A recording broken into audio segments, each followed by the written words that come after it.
আসসালামু আলাইকুম। মালিহা হোসাইন আমন্ত্রণ জানাচ্ছি এনটিভির মধ্যাহ্নের খবরে। আন্তর্জাতিক ট্রাইব্যুনালে আছেন আমাদের স্পেশাল করেসপন্ডেন্ট হাসান জাবেদ। সরাসরি চলে যাচ্ছি তার কাছে।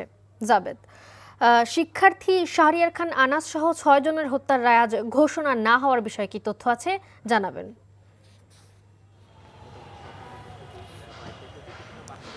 মালিহা, আজকে কিন্তু পূর্ব নির্ধারিত সময় অনুযায়ী আজকে চানখারপুলে যে ছয় শিক্ষার্থীকে হত্যা করা হয়েছিল জুলাই আগস্ট আন্দোলনে ৫ই আগস্টে, সেই হত্যা মামলার আজকে রায়ের দিন ধার্য ছিল। তবে ৩জন বিচারপতি কিন্তু উপস্থিত আছেন, তবে রায়টি প্রস্তুত নয় বলে আজকেই রায় ঘোষণা করা যাচ্ছে না। সেই জন্য আগামী ২৬ জানুয়ারি পরবর্তী দিন ধার্য করেছে রায়ের জন্য। এবং জানেন যে এই মামলায় ৮ জন আসামি, ৮ জনের মধ্যে ৪ জন আসামি কিন্তু পলাতক আছেন, আর ৪ জন মামলার শুরু থেকে কিন্তু এই কার্যক্রমে জড়িত ছিলেন এবং তারা আজকেও কিন্তু তাদেরকে হাজির করা হয়েছিল কারাগার থেকে। আর যে পলাতক ৪ জনের মধ্যে সাবেক ডিএমপি কমিশনার হাবিবুর রহমান সহ ৪ জন ঊর্ধ্বতন পুলিশ কর্মকর্তা আছেন। এই মামলায় মোট ২৫ জন সাক্ষ্য দিয়েছেন। শিক্ষার্থী যে নিহত হয়েছিল আনাসের পিতা মাতা সহ, এবং আজকেও কিন্তু রায় উপলক্ষে আনাসের পিতা মাতা ট্রাইব্যুনালে উপস্থিত আছেন।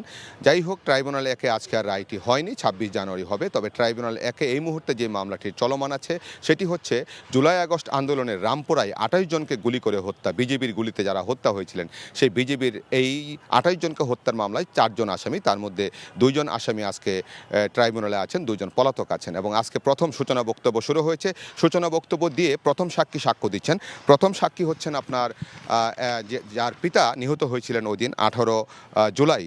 তিনি হচ্ছেন বিশ্বজিৎ রাজবংশীর পিতা গঙ্গাচরণ রাজবংশী। সেদিন বিজেপির গুলিতে নিহত হয়েছিলেন, তিনি তার বাবার হত্যার সাক্ষী দিচ্ছেন। এইভাবে আজকে ট্রাইব্যুনালে এখন মামলাটি চলছে। জানছিলাম জুলাই অভ্যুত্থানে আনাস সহ ৬ হত্যা মামলার রায়ের স্থগিতের খবর। বিএনপি চেয়ারম্যান তারেক রহমানের সাথে সৌজন্য সাক্ষাৎ করেছেন ঢাকায় নিযুক্ত নর্ডিক অঞ্চলের ৩ দেশের রাষ্ট্রদূত। বিএনপি চেয়ারম্যানের গুলশান কার্যালয়ে এই সাক্ষাৎ অনুষ্ঠিত হয়। ডেনমার্কের রাষ্ট্রদূত ক্রিশ্চিয়ান ব্রেক্স মোলারের নেতৃত্বে সুইডেন ও নরওয়ের রাষ্ট্রদূতরা এই সাক্ষাতে অংশ নেন। এ সময় উভয়ের মধ্যে পারস্পরিক বিভিন্ন বিষয়ে আলোচনা হয়। সাক্ষাৎকালে বিএনপির যুগ্ম মহাসচিব হুমায়ুন কবির সহ একাধিক নেতা বৈঠকে উপস্থিত ছিলেন। এরপর তারেক রহমানের সাথে সাক্ষাৎ করেন রাশিয়ার রাষ্ট্রদূত।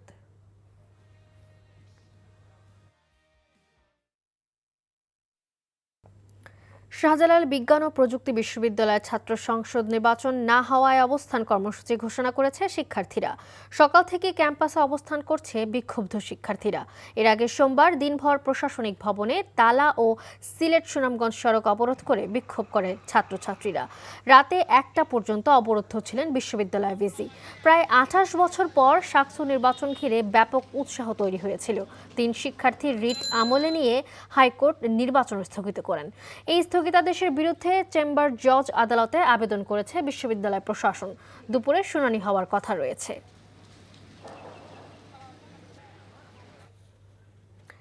সিলেটের শাহজালাল বিজ্ঞান ও প্রযুক্তি বিশ্ববিদ্যালয়ের কেন্দ্রীয় ছাত্র সংসদ সাকসু ও হল সংসদ নির্বাচনে হাইকোর্টের দেয়া স্থগিতাদেশের বিরুদ্ধে চেম্বার জজ আদালতে আজ শুনানি হওয়ার কথা রয়েছে।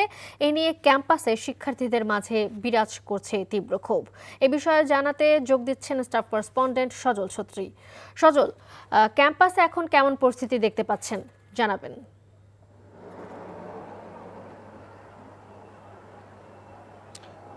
গতকাল সারা দিনই আসলে উত্তাল ছিল ক্যাম্পাস। আপনারা জানেন সিলেট সুনামগঞ্জ সড়কও অবরোধ করা হয়েছিল, উপাচার্য রাতে অবরুদ্ধ ছিলেন। তবে আজ সকালে কর্মসূচি ঘোষণা করা আছে ছাত্রদের, যে অবস্থান কর্মসূচি এই গোল চত্বরে তারা নেবেন।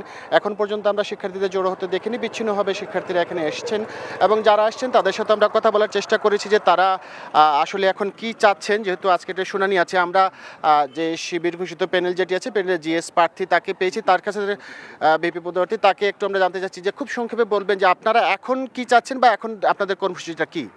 প্রথমত আমরা যেহেতু এটা আইনের হাতে, তো আমরা আমাদের বিশ্ববিদ্যালয় প্রশাসনকে গতকাল অনেক বেশি প্রেশার দিয়েছি। তারা যাতে আইনের মাধ্যমে, চেম্বার আদালতে এটা নেই, চেম্বার আদালতের মাধ্যমে এটি আমাদেরকে যে রায় আমরা চাই সাকসু নির্বাচন হতে হবে, সেটি যাতে যত দ্রুততম সময় সম্ভব সেটি যাতে নিয়ে আসে। আমরা ২৮ দিনের কোনো ধরনের মূলা এটা দেখতে চাই না। এটি হচ্ছে আমাদের প্রথম দাবি। আর এই দাবি বাস্তবায়নে আমরা একই সাথে মাঠে অবস্থান করছি। আর আমি একটা জাস্ট সংশোধনী একটু ছোট করে দিতে চাই। গতকাল এটিএন টিভিতে এসেছিল যে সাকসু বন্ধের প্রতিবাদে শিবিরের বিক্ষোভ, ওটা আচ্ছা হ্যাঁ ঠিক আছে, দেখছিলেন যে বলছিলেন যে তারা একদম শেষ পর্যন্ত আন্দোলন চালিয়ে যাবেন, বিশ্ববিদ্যালয় প্রশাসনও বলছেন তারা আইনি লড়াই চালিয়ে যাবেন এবং তারা আশা করছেন যে আদালত তাদের পক্ষে রায় দেবেন এবং শাসক নির্বাচন আসলে আজকালের মধ্যে অনুষ্ঠিত হবে। আস্থা হচ্ছে না, কাল অনুষ্ঠিত হবে, এই প্রত্যাশা তারা এখনো করে আছেন। আর এই ছিল এখান থেকে সর্বশেষ খবর। মালিহা। জানছিলাম শাহজালাল বিজ্ঞান ও প্রযুক্তি বিশ্ববিদ্যালয়ের ছাত্র সংসদ নির্বাচন প্রসঙ্গে। দেশের সকল মানুষকে জিয়াউর রহমানের আদর্শ ধারণ করার আহ্বান জানিয়ে বিএনপি নেতারা বলেছেন তার মতো আদর্শবান হতে হবে এবং পরিশ্রমী হতে হবে। সকালে রাজধানীর কাকরাইলে ডিপ্লোমা ইঞ্জিনিয়ার্স ইনস্টিটিউটে শহীদ রাষ্ট্রপতি জিয়াউর রহমানের ৯০তম জন্মবার্ষিকী উপলক্ষে আলোচনা সভায় এমন মন্তব্য করেন তারা। সবাই মিলে ঐক্যবদ্ধ হয়ে গণতান্ত্রিক যাত্রাকে এগিয়ে নিয়ে যাওয়ার আহ্বান জানান বিএনপি নেতারা। বলেন আগামী নির্বাচন হবে গণতন্ত্র পুনরুদ্ধারের নির্বাচন। এই নির্বাচনকে ঘিরে ষড়যন্ত্র করে কোনো লাভ হবে না বলে মন্তব্য করেন তারা। চট্টগ্রামের সীতাকুণ্ড উপজেলার জঙ্গল সলিমপুরে র্যাব ৭-১ সদস্য সন্ত্রাসীদের হামলায় নিহত ও ৪ জন আহতের পর থমথমে অবস্থা বিরাজ করছে। এ ঘটনায় এখনও কোনো মামলা হয়নি। আহত র্যাবের ৩ সদস্য চট্টগ্রাম সিএমএইচ হাসপাতালে চিকিৎসা দেওয়া হচ্ছে। ঘটনার পর থেকে যৌথ বাহিনী অভিযান পরিচালনা করলেও এখনও কাউকে গ্রেফতার করতে পারেনি। রোববার বিকেলে র্যাবের একটি অভিযান দল ছিন্নমূল ও পাহাড়ি এলাকায় ঢুকে শীর্ষ সন্ত্রাসীদের ধরার চেষ্টা করেন। এ সময় সন্ত্রাসীরা হঠাৎ গুলি, ইটপাটকেল ও লাঠিসোঁটা নিয়ে র্যাবের গাড়ির দিকে হামলা চালায়। পরে র্যাবের অন্য সদস্যরা তাদের ধাওয়া করলে সন্ত্রাসীরা পালিয়ে যায়। হামলার সময় এক র্যাব সদস্য ডিএডি আব্দুল মোতালেব নিহত হন। গুরুতর আহত হন র্যাবের ৩ সদস্য। চট্টগ্রামের সীতাকুণ্ডের সলিমপুরে গতকালের অভিযানে সন্ত্রাসীদের গুলিতে র্যাবের এক কর্মকর্তা নিহত হয়েছেন। আহত হয়েছেন আরও ৩ র্যাব সদস্য। এ ব্যাপারে সর্বশেষ খবর জানতে কথা বলছে সিনিয়র করেসপন্ডেন্ট আরিচ আহমেদের সাথে। আরিচ, র্যাব কর্মকর্তা নিহতের ঘটনায় আইন শৃঙ্খলা বাহিনীর অভিযান নিয়ে আপনার কাছে কি খবর আছে জানাবেন।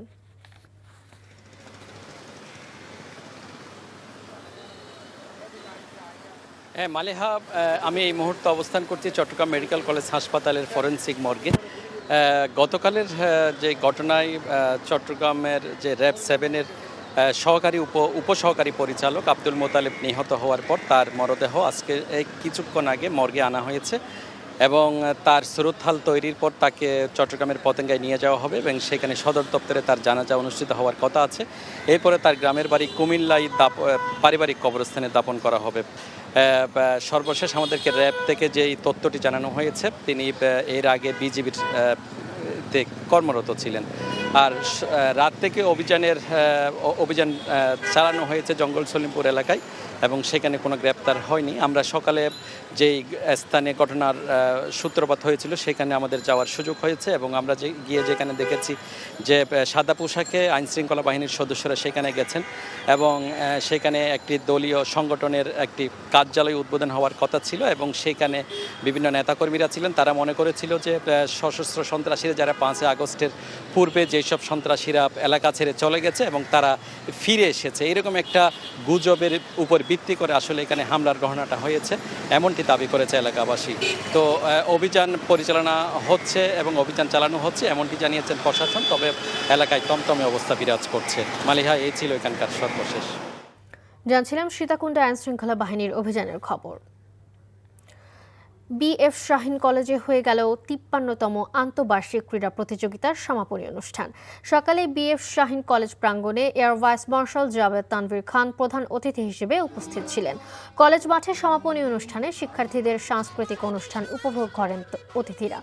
এবার চ্যাম্পিয়ন হয়েছে তিতুমির হাউস, রানার আপ হয়েছে শেরে বাংলা হাউস। অনুষ্ঠানে বিমান বাহিনীর ঊর্ধ্বতন কর্মকর্তা, শিক্ষার্থী ও অভিভাবকরা উপস্থিত ছিলেন।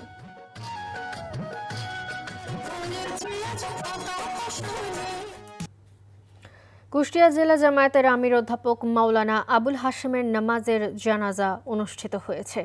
সকাল 9টার কিছুক্ষণ পর কুষ্টিয়া চাঁদাগাড়া ঈদগাহ মাঠে দ্বিতীয় জানাজা অনুষ্ঠিত হয়। জানাজায় সপরিবারে সদস্য, জামায়াত ইসলাম, বিএনপি সহ বিভিন্ন রাজনৈতিক দলের নেতৃবৃন্দ ও সর্বস্তরের মানুষ অংশ নেয়। এরপর বেলা 11:30টায় কুষ্টিয়ার মিরপুর উপজেলায় ফুটবল মাঠে তৃতীয় জানাজা হয়। দুপুরে মিরপুর ওয়াপদা গোরস্থানে তার দাফন সম্পন্ন করা হবে।